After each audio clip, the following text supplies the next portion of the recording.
Francis Lelong, fondateur d'Allegria Group. Bonjour. Bonjour. Bienvenue dans la matinale de l'économie avec Anthony Morel qui est avec moi sur ce plateau. On va parler ici de formation à l'IA et au no-code. Rien qu'à titre personnel, va falloir me rappeler ce que c'est que le no-code. Eh bien, écoute, c'est une très bonne question. Le no-code, c'est toutes les technologies qui permettent de faire des solutions digitales sans écrire une ligne de code. Pour tous les moldus comme moi qui n'ont jamais appris à coder, c'est extrêmement efficace. Ça existe depuis une dizaine d'années maintenant. Mais ce qui a tout changé avec l'arrivée de l'IA, c'est quand on va compiler l'IA, l'automatisation et le no-code, finalement, on peut réussir à développer soi-même 80-90% de nos besoins digitaux du quotidien. Donc ne plus être dépendant du développeur. On sait qu'il y a une énorme pénurie de développeurs aujourd'hui qui existe toujours dans le monde. Et c'est un petit peu la même chose que quand il y a 30 ans, quand on m'a appris à utiliser Word, Excel, PowerPoint, finalement, j'ai pu commencer à faire un certain nombre de choses à l'époque. Et bien aujourd'hui, on rentre dans une nouvelle ère du digital. Les compétences sur les outils administratifs historiques ne suffisent plus. On voit qu'il faut monter en compétences sur d'autres technologies, en particulier l'IA bien évidemment, mais l'IA seule ne suffit pas. Une fois qu'on a dit ça, le no-code, ça prend quelle forme? C'est en gros, je veux développer une application, par exemple, pour mon entreprise, et donc je vais avoir un logiciel qui est en fait comme un jeu de Lego, c'est ça, avec des briques que je vais pouvoir cliquer, glisser, pour pouvoir personnaliser mon application? Exactement. Alors, on peut même aller jusqu'à maintenant demander à l'IA de coder pour nous. C'est pour ça qu'on parle maintenant chez Allegria presque plus du post-code que du no-code, puisque le no-code, c'était un peu l'idée de faire disparaître le code, mais avec les limites de ne pas avoir accès au code, et donc des problèmes parfois pour scaler les usages ou pour faire des choses très spécifiques. Aujourd'hui, on peut demander à l'IA de coder pour nous, mais tout en gardant la simplicité du no-code, c'est-à-dire une interface graphique qui permet de construire n'importe quelle solution digitale sans avoir besoin d'avoir de compétences de développeur. Et ça, on a besoin de l'apprendre, parce que vous, c'est des formations, mais c'est vrai qu'on a des démonstrations à chaque fois qu'il y a une nouvelle version de ChatGPT ou de Gemini, ils font une démonstration de code. Et c'est vrai que c'est incroyablement spectaculaire, où avec un simple prompt, développe-moi un jeu vidéo de plateforme, et on voit le jeu qui se code sous nos yeux et qui est jouable instantanément. Et on se dit, mais en fait, c'est hyper simple, j'ai juste à écrire une phrase. J'ai pas besoin d'apprendre quoi que ce soit d'autre, en fait. Oui, alors c'est pas si simple que ça. En fait, la réalité, c'est que d'abord, on est face à un écosystème avec beaucoup d'outils, et choisir les bons outils pour faire ce qu'on veut faire dans un cadre professionnel, c'est déjà pas évident. Donc, il faut comprendre cet écosystème. Et ensuite, surtout, il y a un certain nombre de compétences dont on va avoir besoin, comme la maîtrise de la data, la donnée, c'est un élément essentiel dans l'intelligence artificielle, mais aussi cette capacité à faire du Lego entre les outils, ce qu'on appelle les API pour faire simple. C'est un mot un petit peu technique, mais qui veut simplement expliquer une chose très simple. C'est comme un cuisinier dans un restaurant, il faut passer les plats entre les différents outils, et les gens aujourd'hui, souvent dans les entreprises, il faut encore du copier-coller entre du Excel, du PowerPoint. Tout ça aujourd'hui, c'est possible de l'automatiser. Et pour donner un exemple très simple, en fait, pourquoi est-ce que ChatGPT finalement ou Mistral, ça suffit pas? Parce que l'humain reste derrière la question qui va être posée. On peut pas automatiser. Si vous voulez automatiser de l'IA dans un processus métier, il faut l'intégrer dans ce fameux processus. Et pour ça, ChatGPT ne suffit pas. Il faut des outils d'automatisation, il faut des outils no-code. C'est un petit peu passer à l'étape d'après. On apprend tous à prompter, c'est génial, c'est l'étape numéro 1. Nous, on a 5 niveaux de compétences chez Allegria.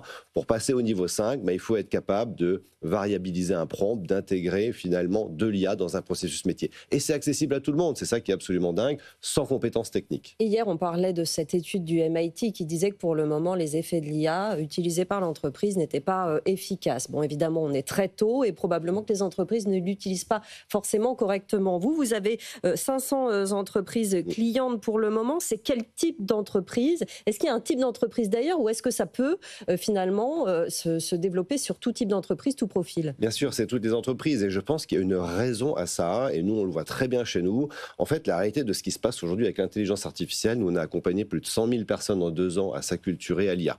Mais en fait, les entreprises ne voient pas forcément les gains de productivité, parce que toutes ces personnes qui se sont formées vont l'utiliser un petit peu pour elles, sans forcément l'accord de l'entreprise. Et finalement, les gains de productivité aujourd'hui, ils tombent dans la poche plutôt des employés que des organisations.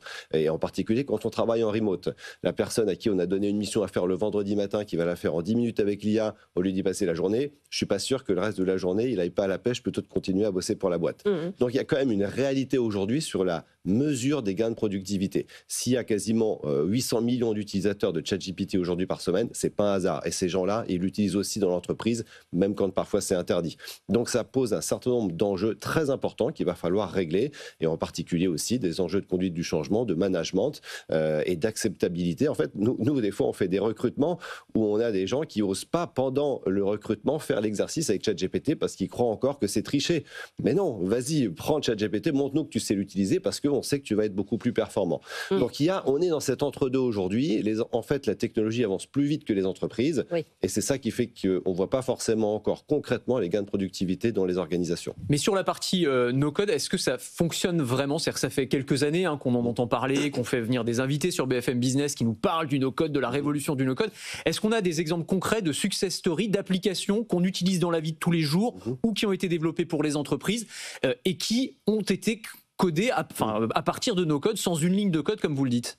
Oui, il y en a énormément. Je pense à des sociétés comme Cure, par exemple, qui fait plusieurs millions d'euros de chiffre d'affaires aujourd'hui dans les compléments alimentaires, qui a développé tout son système directement avec du no-code. Je pense à Zephyr, également dans le domaine de l'immobilier. Donc, on a pas mal d'exemples. Je pense que surtout, ce qu'il faut, c'est sortir de cette logique de se dire, est-ce qu'il y a une compétition entre le code et le no-code? Ça dépend ce qu'on veut faire. C'est une chose de vouloir créer une start-up et de vouloir effectivement lancer un POC ou un MVP pour démarrer, que d'être un employé dans une entreprise et d'avoir besoin au quotidien de faire un certain nombre de choses dans le digital. Je pense qu'on est sorti dans cette idée aujourd'hui du no-code qui était réservée finalement aux startups qui voulaient bootstrap, et on est beaucoup plus aujourd'hui dans un usage au quotidien dans l'entreprise parce que entre-temps l'IA est arrivée, et ça change tout pour l'univers du no-code en fait, l'arrivée de l'IA. J'avais des investisseurs qui m'appelaient il y a 2 ans en me disant, Francis, ta boîte elle est morte parce que l'IA va tuer le no-code, alors que c'est tout l'inverse en fait. C'est la complémentarité IA automatisation no-code qui fait que ça explose aujourd'hui. Et est-ce que tout ça, ça va pas finir par mettre au chômage tous les développeurs? Il y en a beaucoup qui nous écoutent ou qui sont en train de faire des études d'informatique. On a Jensen Huang qui dit si c'était à refaire, je ferais pas des études d'informatique. Aujourd'hui, il faut se tourner vers la physique. Mark Zuckerberg qui dit à très court terme, même les mid-level engineers, des ingénieurs de niveau intermédiaire, vont être remplacés par l'intelligence artificielle. Si on couple IA et no code, est-ce que c'est ça finalement le destin des développeurs informatiques? Moi, mon sujet, c'est plutôt de dire aux gens du métier qui vont enfin pouvoir faire des choses par eux-mêmes sans avoir besoin de développeurs. C'est pour tous ceux qui n'avaient pas accès à des développeurs ou qui étaient coincés dans des besoins digitaux du quotidien. C'est plutôt ça mon sujet. Moi, je ne suis pas du tout convaincu que les développeurs vont disparaître. Il y a encore beaucoup de besoins. Ça va prendre du temps. Si on se projette à 10 ou 15 ans, effectivement, sans doute que l'IA sera tout à fait en capacité de traiter l'intégralité des sujets. Aujourd'hui, elle sait coder, mais elle ne sait pas tout faire. Elle ne sait pas forcément déployer, elle ne sait pas forcément structurer un serveur. Donc, il y a encore du travail. Donc, je pense que quand on est développeur, on a encore au moins 5 ou 10 bonnes années devant soi avant de disparaître. Vous avez un événement en septembre à annoncer? Oui, exactement. On fait un énorme événement, un challenge en ligne. C'est historiquement le plus gros événement dédié à l'IA en France, puisque ce sera la 3e édition. On a accueilli la dernière fois 15 000 personnes en live, 5 jours d'affilée, pour expliquer aux Français l'IA. Ça démarre le 7 septembre à 20h et on a des invités exceptionnels. On va recevoir Luc Julia, Tony Parker, qui vont nous parler de leur usage au quotidien de l'IA. Merci beaucoup Francis Lelon, fondateur d'Allegria Group, d'être venu nous voir ce matin dans la matinale de l'économie.